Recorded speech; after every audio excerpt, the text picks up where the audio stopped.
నేననే ఆ శరీరం అదెంతో మాలిన్యంగా, అవివేకంగా, అభిమానంగా, అనురాగంగా, అహంకారంగా, చెప్పలేనంత అశాంతితో, అజ్ఞానముతో, అవివేకముతో ఉన్నది. దానికి ఉన్నటువంటి ఆ మాలిన్యాలన్నీ పోగొట్టి దానికే జనన మరణం అనే ఘోర సంసారము కూడా ఉంది. ఈ స్థూల దేహమా పంచభూతాలతో తయారైంది, పంచభూతాలతో పోషింపబడుతుంది. ఓసారి పంచభూతాలలో కలిసిపోతుంది.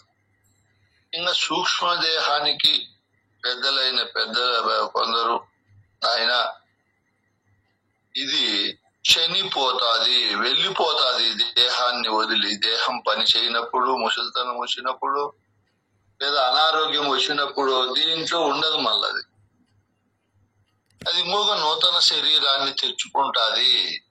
ఆ శరీరము ఆ విధంగా క్షీణించిపోయినప్పుడు అది మరీ ఇంకొక శరీరానికి పోతాది. ఎందుకంటే కృష్ణుడు సాంఖ్యయోగములో చెప్తాడు, అర్జున దావిది అవినాశి, దాన్ని ఎవరు చంపలేరు. అది ఎవరికి ఏ ఆయుధాలకు చిక్కదు నాయన. అది దాన్ని నేను చంపుతాననడము అవివేకం, అది చంపబడుతుందని అనడం ఇంకా అవివేకం. కాబట్టి అటువంటి దానికి ఉండే జనన మరణం అనే ఘోర సంసార బాధను, మాలిన్యాన్ని పోగొట్టి గురువు అనే వైద్యుడు భవరోగము పోగొడతాడు. మనం మళ్ళీ పుట్టే రోగాన్ని పోగొడతాం. ఎవరైతే ఈ పరిపూర్ణ బోధను క్షుణ్ణంగా విశాలంగా తెలుసుకుంటారో, అర్థం చేసుకుంటారో, వారికి యథార్థము తెలియబడి సూక్ష్మ శరీరము ప్రసన్నంగా, ప్రశాంతంగా, శాంతిగా, ఆనందంగా, నిర్భయంగా, నిర్మలంగా, నిత్య నూతనమైన ఉత్సాహభరితమైన పద్ధతుల్లో ఉంటారు. అందుకే పెద్దలైన మహనీయులు భావితరాల వారి కోసం ఎంతో ఆలోచన చేసి కష్టపడి ఈ విద్యామృతాన్ని మనకు అందించారు. ఎవరైతే ఈ విద్యామృతాన్ని అందుకుంటారో వాళ్ళు అమృతులైతారు, అమృతమైన స్థితిని కలిగి ఉంటారు. ఇప్పుడు మనమందరము ఈ అమృతమైన బోధ స్థితిని కలిగి అమృతానంద భరితమైనటువంటి భావజాలముతో ముందుకు పోతున్నాం. సుఖం అనేది, శాంతి అనేది ఈ సూక్ష్మ శరీరానికి ప్రపంచ వస్తువుల నుంచి లభించదు. ప్రపంచ విజేత అలెగ్జాండర్ ఆయన ఐరోపా ఖండములో అనేక దేశాలను జయించి, ఉత్తర అమెరికా, దక్షిణ అమెరికాలో జయించి, ఆఫ్రికా ఖండములో జయించి, భారతదేశం పైన దండెత్తి భారతదేశంలో కొంత భూభాగాన్ని జయించి తిరిగి ప్రయాణం బాగుతున్నాడు. ఒంటెల పైన, గుర్రాల పైన, ఏనుగుల పైన ఇక్కడ కొల్లగొట్టిన బంగారు, వజ్ర వైఢూర్యాలన్నీ సంచులు చేసుకొని పోతున్నారు. అటువంటి క్రమంలో దారిలో ఎదురుగా ఒక సర్వసంగ పరిత్యాగి అయిన సన్యాసి ఎదురొచ్చాడు. వాళ్ళ గురువు ముందు చెప్పాడు, నేను భారతదేశం పైన దండయాత్ర చేస్తున్నానంటే అలెగ్జాండర్ గురువు అరిస్టాటిల్, వీళ్ళు గ్రీకు తత్వవేత్తలు. ఐరోపా ఖండంలో అతి ప్రాచీన నాగరికత దేశాల్లో గ్రీకు దేశం ఒకటి. అలాగే మన భారతదేశము కూడా సింధు నాగరికత అతి ప్రాచీనమైనది.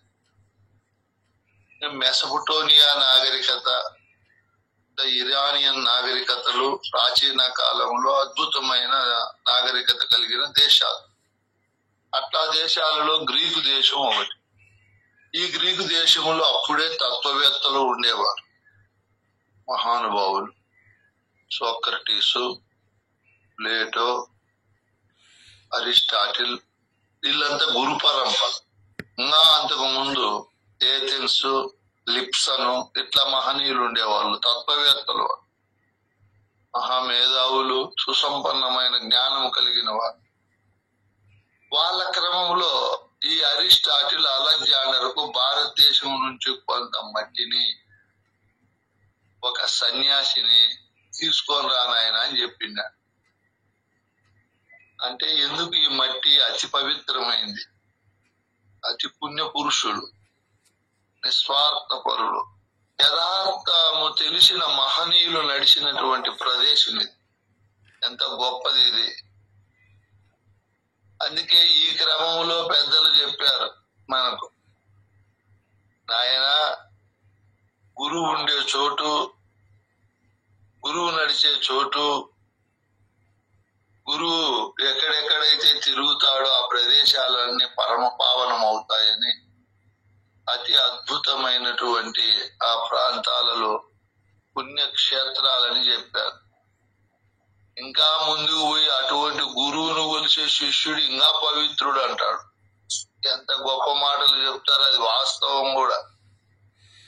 దేశికుని చరణ తీర్థము కాశీ గంగయ్యని, గురుని కనుగొన్నను విశ్వేశ్వరుడని, అతడు తనకు ఉపదేశం బొనరించినట్టిదే తారకమని, మనసందున తాని తీరున కని, ఇటువంటి పరమ భక్తాగ్రేసరుడు, పరమోత్కృష్టమైన భక్తి కలిగిన వాడు ఏ సీమలో ఉంటాడో ఆ సీమే కాశీ ప్రయాగ రామేశుని పురమై ప్రకాశించు. అద్భుతమైన పుణ్యక్షేత్రాలు ఇవి. కాశీ, ప్రయాగ, రామేశ్వరం ఇటువంటి వాటితో సమానంగా ప్రకాశిస్తాదంట సద్భక్తుడు ఉండే చోటు. అంత ఉప్పులో కుప్పైతాడు ఆయన, అంత సద్గుణశాలి అవుతాడు. అట్లా ఉప్పుల కుప్ప సద్గుణాలు కలిగిన మహనీయులు నడయాడిన దేశము భారతదేశం. ఎంతో సంపదలకు నిలయం, ఎన్నో రకాలుగా వాస్తవ తత్వాలు ఉద్భవించిన దేశం ఇది. సత్యము కోసము, ధర్మము కోసము, ప్రేమ కోసము, త్యాగము కోసము, మరియు దయ కోసము, సేవ కోసము తమ రాజ్య భోగ భాగ్యాలతో సహా ప్రాణాలను అర్పించిన దేశం ఇది.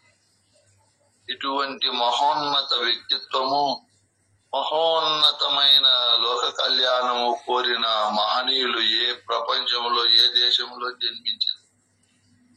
ఇది ముమ్మాటికి నిజము. ఒక్క భారతదేశంలోనే జన్మించారు. వేద విద్యను నేర్చుకొని ఆ విద్యను 10 మందికి పంచాలనే సుసంకల్పముతో నిస్వార్థంగా దేశమంతా తిరిగిన మహనీయులు కలిగిన దేశం. ఇట్లా దేశం మట్టిని కోరుకున్నాడు ఆయన. వాళ్ళ గురువు ఒక సాధువును తీసుకొని వస్తే సాధు దర్శనం వల్ల అనంత కోటి పాపాలు, అనంతమైన అజ్ఞానం, అద్భుతమైన అవివేకం, ఎంతో ఘనీభవించినటువంటి అవిద్య, ఇవన్నీ కూడా నశించిపోతాయంట సాధువును దర్శిస్తానే. సాధు దర్శనం మహాపాపనాశనం. సాధువుతో సంభాషిస్తానే మహాపుణ్య ప్రవేశం అవుతారు. దర్శనం వల్ల అంత ఉంది, ఆయన మాటల వల్ల అంత ఉంది, ఆయన ఆశీర్వచనం వల్ల జనన మరణ ఘోర సంసార భ్రాంతి నశించిపోతాది, భ్రమపోతాది. ఆయన సంకల్పం అంత గొప్పది. నీకు ఈ సృష్టిలో అన్నిటికంటే గొప్ప బాధను కలిగించేది, భయాన్ని కలిగించేది, ఊహిస్తేనే శరీరం అంతా జల్దరింపులు పుడతాయి. అంత మరణ భయాన్ని గురువు ఆశీర్వచనం ద్వారా పోవు. ఇంత అద్భుతమైన క్రియలు ఉంటాయి.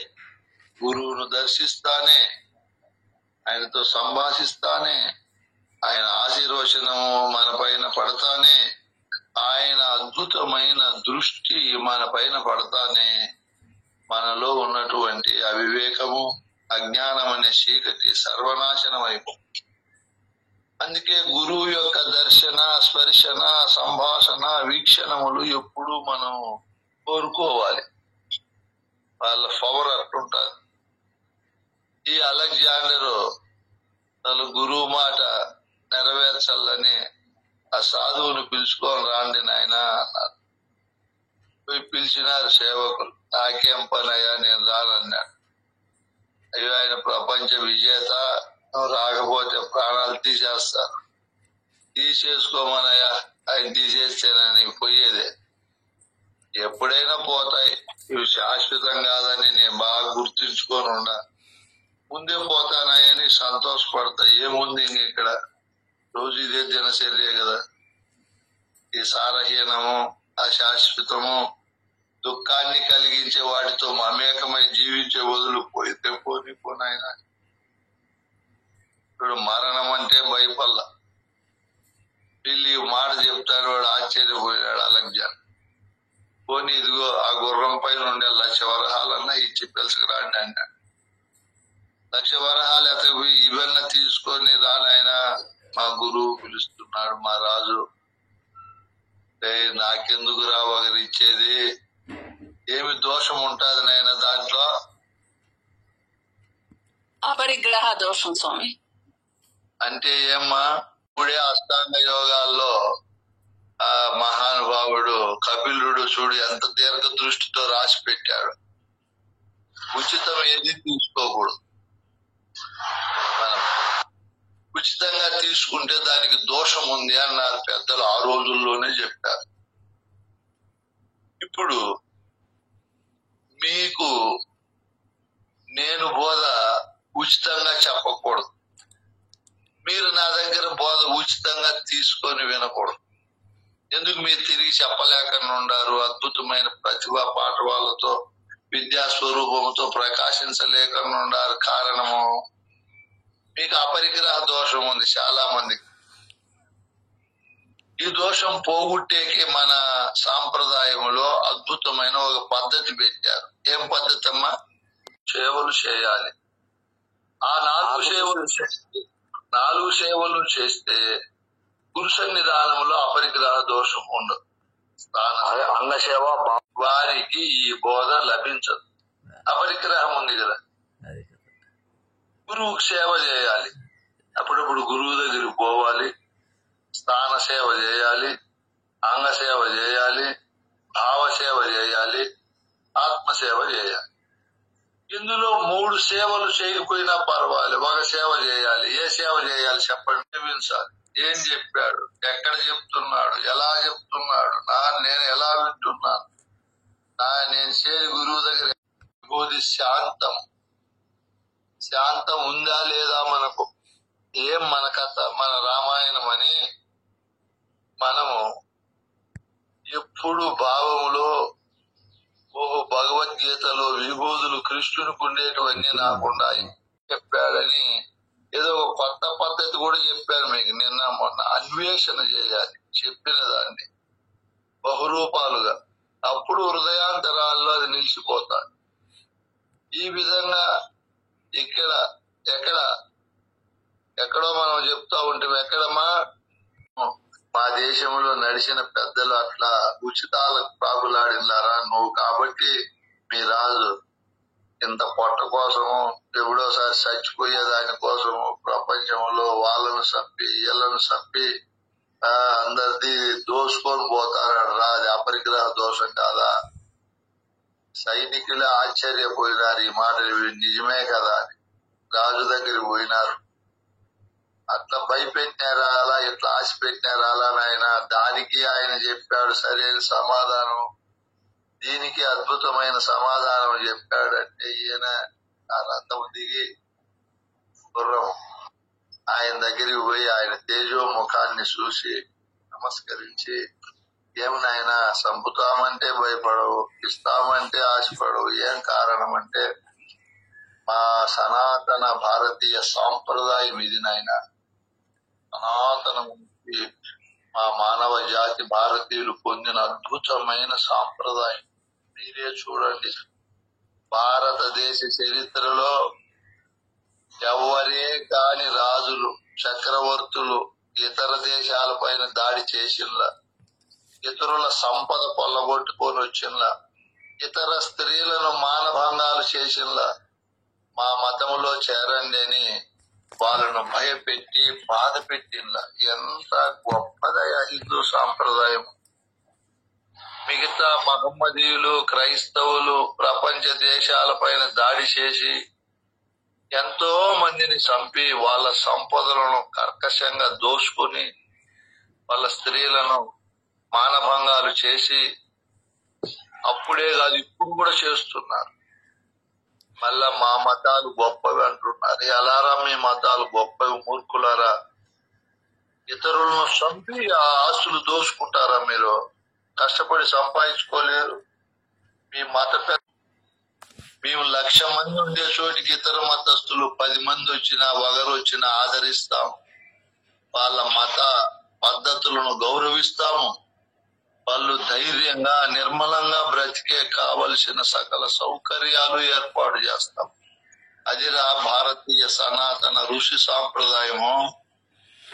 ఎక్కడే కాని భారతీయులు మా ఊర్లో 70 ఇండ్లు హిందువులు ఉన్నాం, 2 ఇండ్లు మహమ్మదీయులు ఉన్నారు. ఎంత వాళ్ళను గౌరవిస్తారో, ఎంత ఆదరిస్తారో, ఏం అవసరమైనా తీరుస్తారు, ధైర్యంగా బ్రతుకుతున్నారు. అదే 70 ఇండ్లు మహమ్మదీయులు ఉండే చోట 70 మంది 100 మంది హిందువులు కూడా బ్రతకలేదు. అంత బాధ పెడతారు, భయపెడతారు. వాళ్ళ అనువనువులు అట్లా బోధిస్తుంది వాళ్ళ ఖురాన్.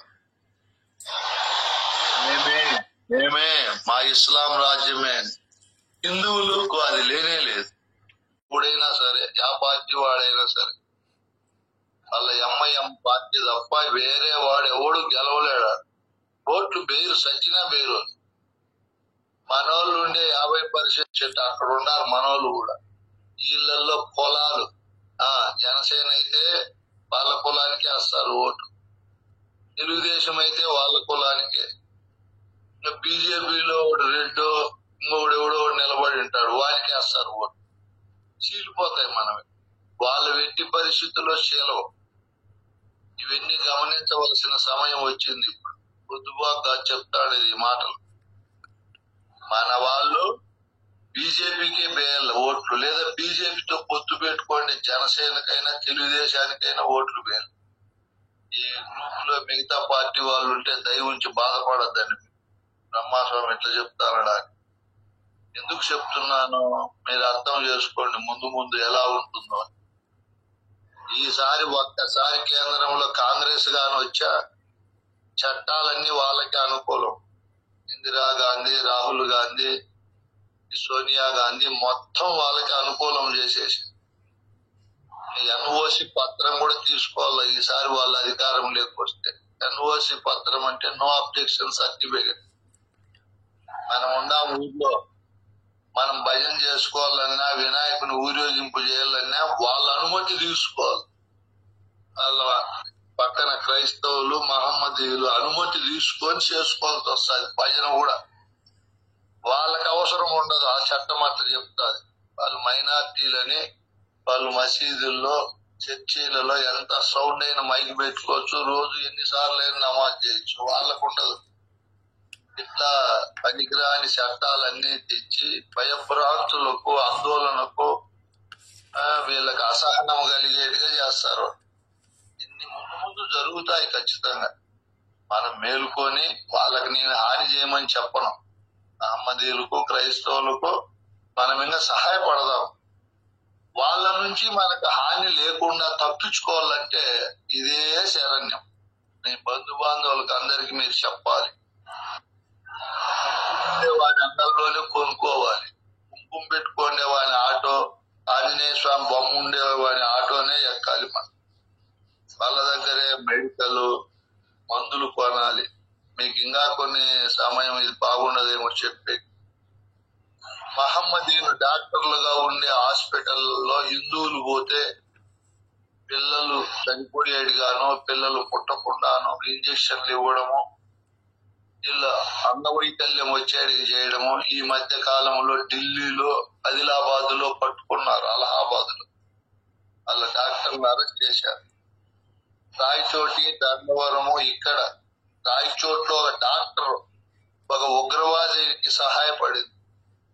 వాడు ఉగ్రవాదని తెలిసినప్పుడు వాళ్ళంతా నిండిపోయినారనుకో, డాక్టర్లు, ఎస్ఐలు, సిఐలు, ఇంకా పరిస్థితి ఎట్లుంటది. ఇంకొక వైపున క్రైస్తవ మతం విజృంభిస్తా ఉంది. 3% వాళ్ళు ఉంటే మనం దాదాపు 75% ఉండే వాళ్ళను ప్రభావితం చేసి వాళ్ళ మతంలో చేసుకుంటారు. మన వాళ్ళు నిద్రపోతున్నారు.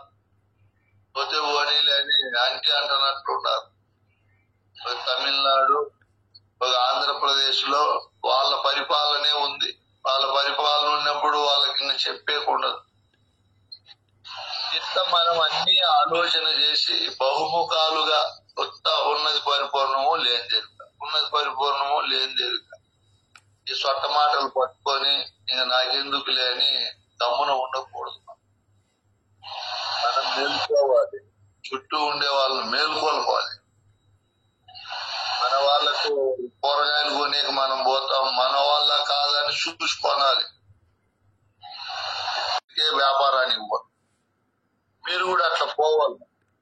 అట్లా పోయి వాళ్ళకు ఆర్థిక మరచులున్న గురుపుత్రుల ఆదరణ యొనర్చకయుండిన సాటి గురుబిడ్డను మనం ఆదుకోవాలి, సహాయపడాలి, పైకి తీసుకొని పోవాలి. నాకేమయ్యా ఎంతమంది ఉన్నారు నా గురు సాంప్రదాయంలో అని వాడు బలీయమైన భావాన్ని హృదయంలో పెట్టుకొని నా రక్షకులు చాలా మంది ఉన్నారనే నమ్మకంతో జీవించేటట్టు ఉండాలి. మనం అందరం మనకేం జబ్బులు వస్తానాయో ఏమో, మనోళ్ళు ఎవరైనా చనిపోతే పట్టేకి రారు.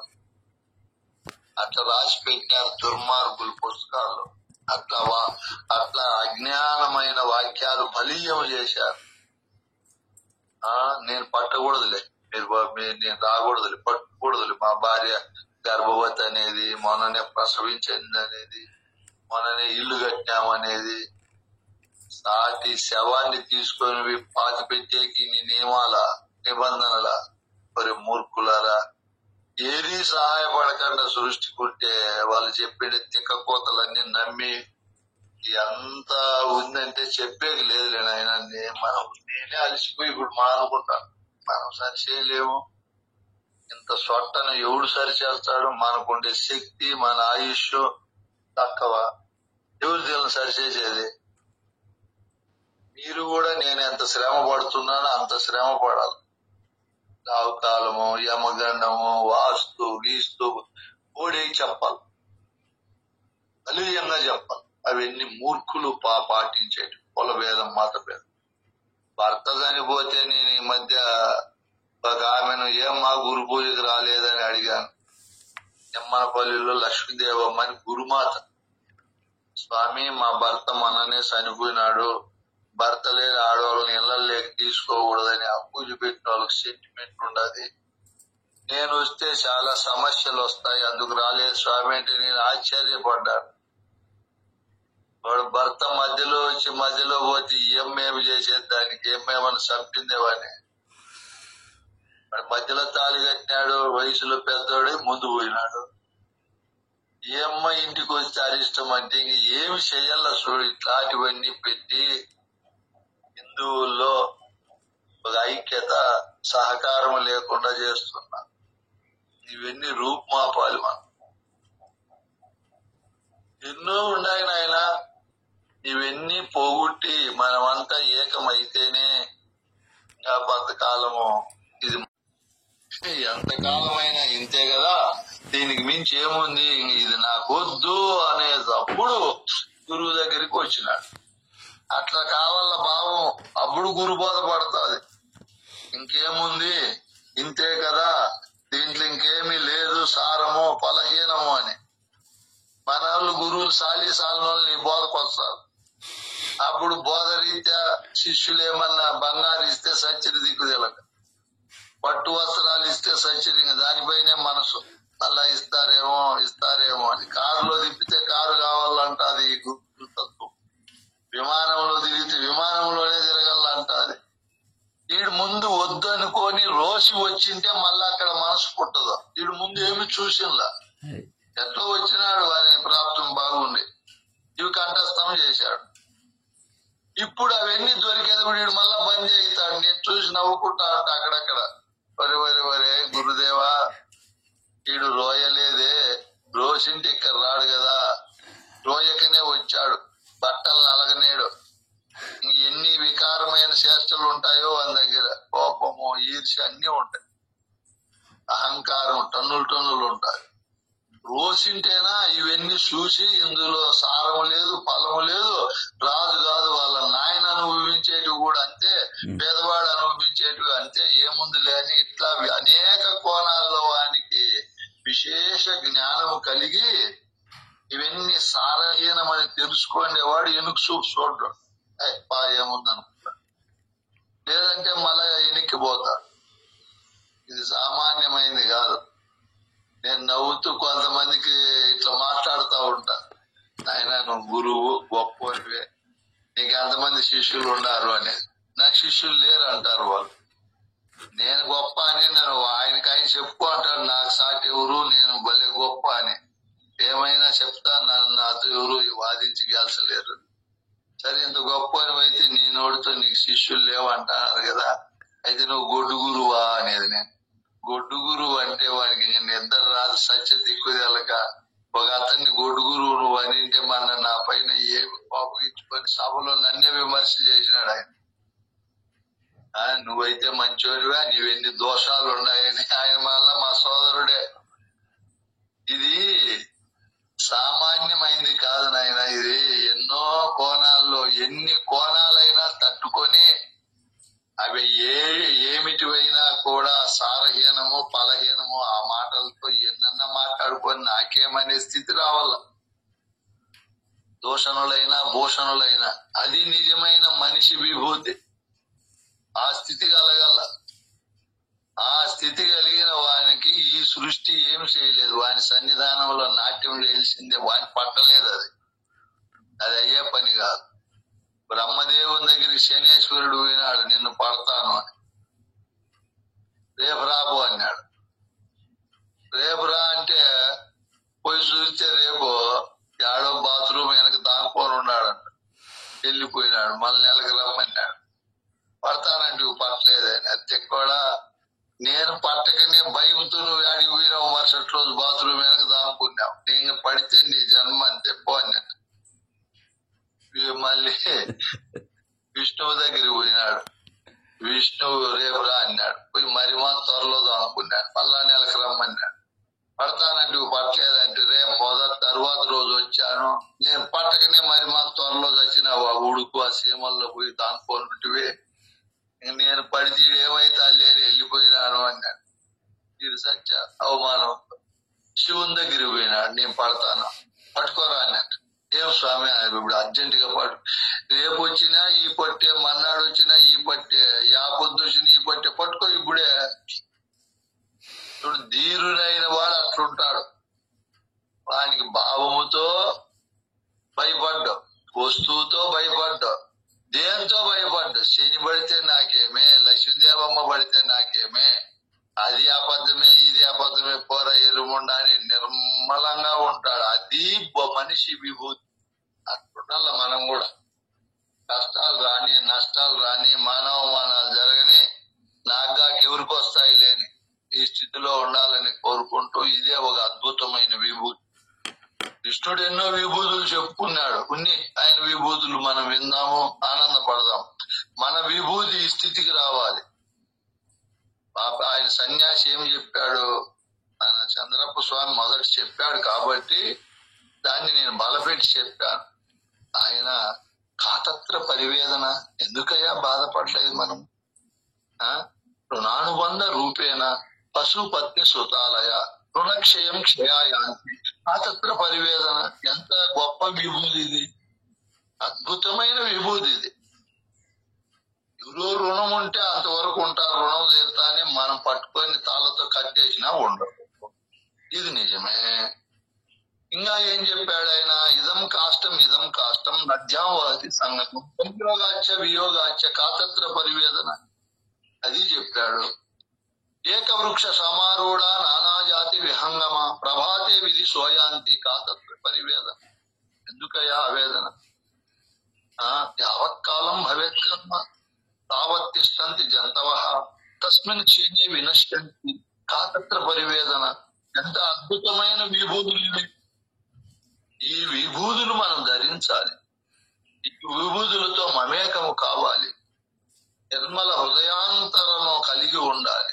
మనోనిబ్బరం, మనోధైర్యం, ఇవన్నీ ఈ విభూతులు ఊరికే నోటికి నేర్చుకొని చెప్పేది కాదు. భావం హృదయంలో నింపుకోవాలి.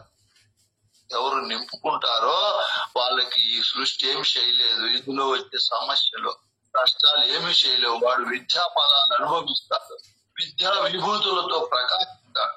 అట్లా మనం అందరం ప్రకాశించాలని కోరుకుంటూ, సమయం అయింది, రేపు చెప్పుకుందాం నాయనా.